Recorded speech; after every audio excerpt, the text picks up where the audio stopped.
Bonjour et bienvenue sur notre antenne pour la série Nous Entrepreneurs. Mon nom est Eliane Hippo, business coach, action coach, et aujourd'hui j'ai le plaisir de recevoir Mariem Mahadbi, qui est la cofondatrice de Valueco. Bonjour Mariem, merci d'avoir accepté notre interview.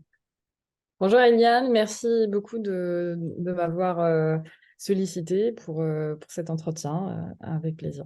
Pour témoigner de ton parcours entrepreneurial, et ça va être ma première question, est-ce que tu peux te présenter et nous présenter également ton parcours entrepreneurial? Ok. Mariam Madbi, donc moi je suis ingénieure de formation, j'ai travaillé sur les marchés financiers pendant 15 ans et pendant la période Covid, je me disais c'est aberrant, est-ce que les marchés financiers tiennent compte de la survie de l'espèce humaine ou pas? Et donc, j'ai commencé à investiguer un petit peu comment les différents investisseurs intègrent la durabilité dans leurs décisions d'investissement. Donc, c'est un peu comme ça que ValueCo est né, d'un constat également que aujourd'hui, les entreprises vont donc publier des rapports, ensuite les agences vont les noter, et ensuite les investisseurs donc les notent, mais chacun fait son truc dans son coin et on ne voit pas ce que l'ensemble du marché pense. Voilà, donc comment je me suis lancée dans l'aventure entrepreneuriale avec Valueco. Eh bien, c'est une période qui a été effectivement très bousculée, mais qui a permis l'émergence de beaucoup de nouvelles idées et de constats de nouveaux besoins. Alors, qu'est-ce que propose Valueco de façon précise, s'il te plaît? Alors, de façon très précise, aujourd'hui, il y a un flux de données sur la durabilité qui va des entreprises vers les investisseurs. Parce qu'en fait, les entreprises ont l'obligation de reporter sur leurs pratiques environnementales, sociétales et de gouvernance. Par contre, il n'y a pas de flux systématique dans l'autre sens, des investisseurs vers les entreprises. En fait, aujourd'hui, donc on parle essentiellement d'entreprises cotées, hein. Aujourd'hui, les entreprises pilotent leur stratégie en fonction du prix de leur action, en fonction de à combien elles peuvent se financer sur les marchés, mais elles n'ont pas de vue agrégée sur l'extra-financier. Donc, elles ne savent pas ce que les investisseurs pensent d'elles. Elles savent potentiellement ce que les agences pensent d'elles, mais les agences ne sont pas les investisseurs. Donc, les investisseurs pensent différemment. Et donc, nous, ce qu'on fournit, c'est on va voir les investisseurs, on va collecter leurs notations sur les différentes entreprises et de façon confidentielle, on va anonymiser ces notations, on va les harmoniser et on va recréer ce que l'ensemble du marché pense d'une entreprise cotée. Donc, quelque part, c'est comme si on créait une sorte de cotation sur la durabilité de l'entreprise. Et donc, à partir de là, on va fournir des analyses aux entreprises pour qu'elles comprennent comment est-ce qu'elles sont perçues par les investisseurs. Et on va aussi fournir des analyses aux investisseurs pour qu'ils comprennent où est le marché et où est-ce que eux se situent dans le marché. Je ne sais pas si c'est assez clair. Très clair, c'est très clair. Merci pour ces explications. Parce qu'en fait, ça donne une image à un instant T, effectivement, de la vision du marché sur une entreprise.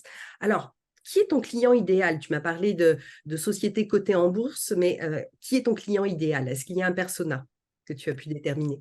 Alors, nous, on collabore et on interagit effectivement avec les directeurs RSE, donc au niveau des entreprises, mais également avec les investisseurs, les relations investisseurs. Donc, c'est plus une entité qui est proche de la direction financière.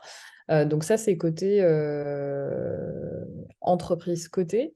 Ensuite, on travaille également avec les investisseurs. Et donc, au niveau des sociétés de gestion, ça va plus être les équipes ESG et puis également les équipes qui vont s'occuper de tout ce qui est stewardship, donc engagement envers des entreprises. Alors, finalement, comme ça donne une image à un instant T, j'imagine qu'il faut une mise à jour régulière. Exactement. Donc, et la mise à jour, on essaye d'avoir une mise à jour tous les 3 mois. Donc, D'accord, très donc régulière. ça donne une information qui est effectivement très précise.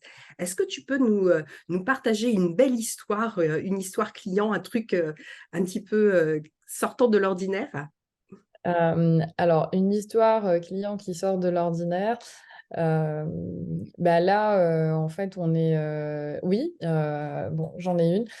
Donc, on a collaboré avec JP Morgan, donc, et notamment sur la partie recherche. Donc, ils ont utilisé nos données pour faire une publication qui s'appelle ESG Darlings. Donc, vraiment regarder sur le marché quelles étaient les entreprises qui étaient préférées par les investisseurs, etc. Et puis, il y a LVMH qui a vu ce papier et qui est venu directement sur notre site nous contacter. Voilà. Et donc, maintenant, on est en train de discuter avec eux. Mais donc, c'est une histoire assez drôle parce que c'est les premiers qui viennent vers nous sans qu'on les approche. Et donc, ça montre qu'il y a un intérêt dans le marché, mais vraiment sur le marché financier. Donc, ça fait plaisir. Ah ouais, effectivement, c'est une très belle histoire. Alors, tu dis que ce sont les premiers à être venus vers vous directement. Comment est-ce que vous procédez d'habitude? Vous allez vers les entreprises, vous les identifiez et vous les approchez directement? Alors, nous, en fait, on travaille plutôt, enfin, donc, il y a deux choses. Pour les sociétés de gestion, on va les voir. Donc, on va vraiment les voir parce que les sociétés de gestion vont nous confier des données qui sont sensibles. Donc, en fait, on a vraiment besoin d'établir une relation. Par contre, côté donc entreprise, on va pas mal travailler avec les associations de place. Donc les associations, par exemple le C3D, donc qui regroupe les directeurs de développement durable. Mais on va travailler également avec les consultants. Donc tous ceux qui vont conseiller les entreprises sur leur durabilité, sur leur stratégie, etc. Nous, en fait, on n'est pas, on veut pas se mettre en compétition avec l'écosystème, on veut travailler avec tout l'écosystème. Donc, on amène une couche quantitative qui permet d'objectiver l'ESG en apportant de la comparabilité et donc qui permet en fait à la fois aux consultants de donner un conseil aussi beaucoup plus appuyé quantitativement. Voilà. Et on a par exemple mis en place une offre jointe avec Euronext. On travaille sur mettre en place des offres avec les consultants. D'accord. Alors, est-ce qu'il y a une idée préconçue, une fausse croyance qui existe dans ton secteur d'activité et que tu aimerais mettre à mal à cette antenne? Alors, enfin, il y a plusieurs choses. L'ESG, c'est un petit peu assez confus, donc parce qu'il y a plusieurs frameworks, enfin, il y a plusieurs réglementations. Les réglementations, elles sont différentes d'un pays à un autre, d'une région à une autre. La réglementation est assez lente aussi à se mettre en place. Maintenant, et du coup, en fait, différents investisseurs, ils se braquent ou ils partent ou ils y croient plus parce que ça a tellement, ça a été tellement farfelu. Et donc, justement, l'ESG est porteur de valeur. Donc, c'est parce que quand on regarde, même si on regardait que la partie risque, il y a un risque aujourd'hui qui est réglementaire sur 5 ans, qui est physique sur 20 ans. Et ce risque, même si on n'aime pas l'ESG ou qu'on pense que l'ESG est une croyance, ce risque, c'est quelque chose qui est important, qui est matériel financièrement. Donc maintenant, c'est comment chacun va estimer ce risque-là. Et c'est là où il y a un manque de lisibilité parce que chacun le fait dans son coin. Et donc nous, justement, on essaye d'établir une sorte de valeur de marché de l'ESG pour que différents investisseurs, enfin les participants au marché, en fait, investissent de façon durable, non pas parce qu'ils croient en la durabilité, mais parce que ça génère réellement de la valeur. Donc, l'ESG est porteur de valeur.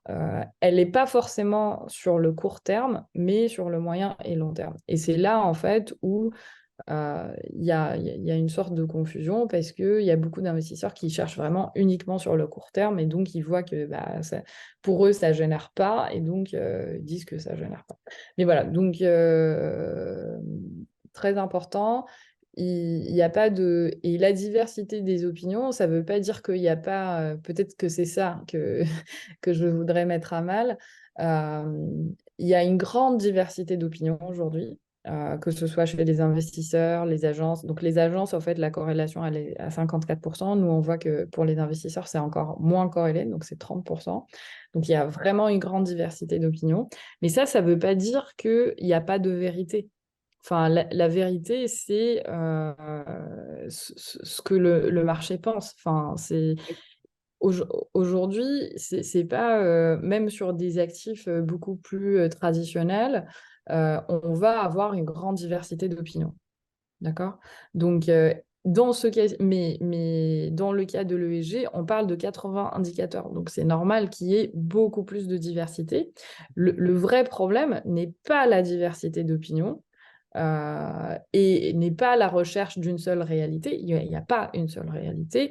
C'est plus le fait que cette diversité n'est pas capturée. Et c'est ce que Valueco cherche à accomplir. Eh bien, écoute, merci beaucoup parce qu'effectivement, c'est quelque chose qui est un enjeu fondamental pour les entreprises. Donc, merci d'éclaircir ce point. Les prochaines étapes pour Valueco, c'est quoi en 2024, l'ambition de Valueco? Alors, l'ambition de Valueco, c'est en premier lieu d'arriver à avoir plus de contributeurs. Donc aujourd'hui, on a 40 institutions financières dans le monde qui nous contribuent des données. Donc on espère arriver à 100 à la fin de l'année 2024.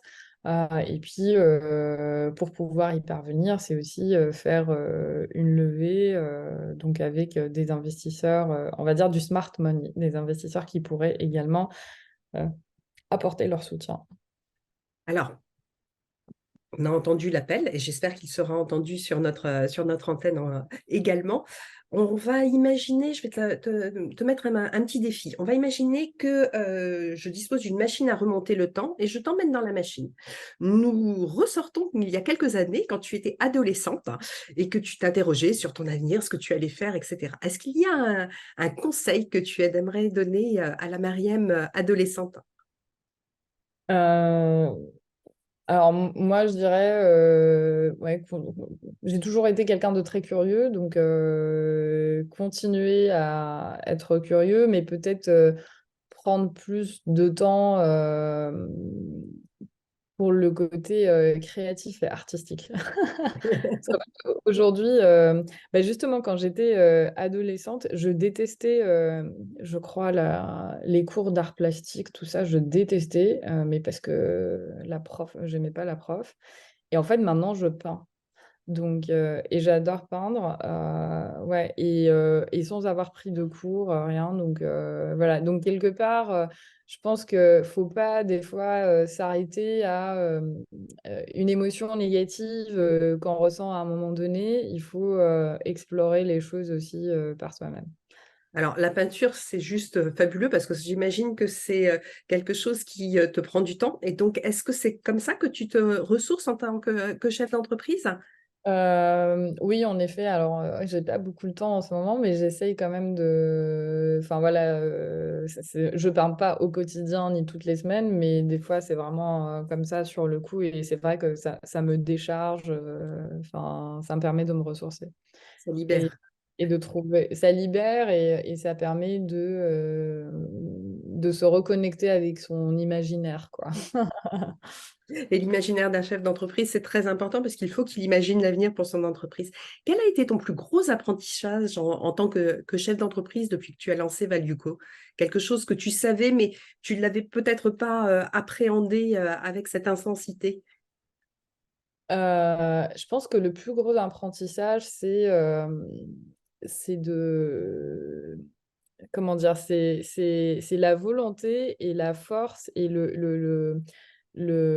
la capacité à maintenir en fait, ta croyance à ce que tu fais, pour maintenir ton drive, quoi, et ton énergie. Parce que je pense que en tant qu'entrepreneur, tu te prends des hauts, des bas, surtout quand c'est quelque chose de vraiment innovant. Donc en fait, tu as des gens qui vont adorer, ils vont te dire c'est génial, c'est génial. Et puis de temps à autre, tu en as quelques-uns qui te disent oui, c'est intéressant, mais ça sert pas à grand-chose. Et donc en fait, garder vraiment. Enfin, c'est presque de la croyance en fait, parce que c'est vraiment, faut que tu crois réellement à l'intérieur de toi en ce que tu fais et pas laisser enfin, quelques expériences négatives en fait te démotiver. Voilà. Et alors là, je crois que tu viens de mettre le doigt sur effectivement un point très important pour tout entrepreneur, croire en son idée, avancer. Il y aura toujours des détracteurs et plus on réussit et plus la cible dans le dos est importante et plus les critiques sont nombreuses. C'est ce qui montre aussi que la société est sur la bonne voie. Donc, garder le cap et s'entourer des bonnes personnes, celles qui croient en son idée. Alors, une dernière question, Myriam. Est-ce qu'il y a justement une question que je ne t'ai pas posée et que tu aurais aimé que je te pose? Là, tu vois, tu as une tribune ouverte, tu peux partir dans la direction qui t'intéresse. Alors, ouais, une question. Je pense peut-être une question qui pourrait être importante pour les entrepreneurs, c'est comment garder l'équilibre en fait quand on est entrepreneur. Parce que moi, j'ai un petit garçon qui a 8 ans. Je suis toute seule avec lui. Des fois, ça m'arrive de travailler le matin, d'avoir des calls avec des gens en Asie à 8 heures du matin, puis d'enchaîner le soir avec des calls aux US à 21 heures, quoi. Donc c'est pas tout le temps très facile. Mais je pense que, notamment au début, quand on n'a pas beaucoup de ressources, il faut, en fait, il y a des périodes qui sont très intenses et d'autres un peu moins. Donc, quand on a une période, enfin, ou même dans la journée, hein, des fois, quand on a 1 heure ou deux de creux, il faut aussi savoir prendre le temps de s'aérer, je pense. C'est hyper important parce que c'est ça qui va, enfin, pour une entreprise et pour un début d'entreprise, on va dire, le plus important, c'est de survivre le plus longtemps possible. Donc, c'est un marathon, c'est pas une course, enfin, Pas de la vitesse.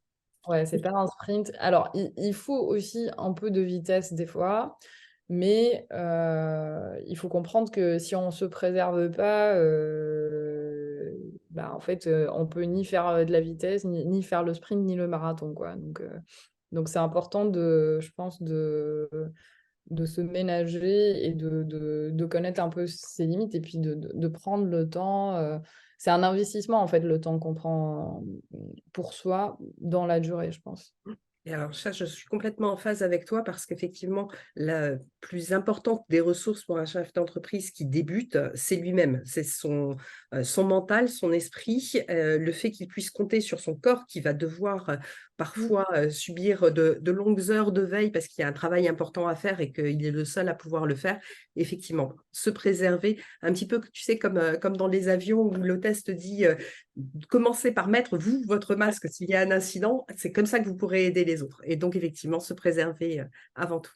Merci beaucoup, Myriam, pour cette belle interview.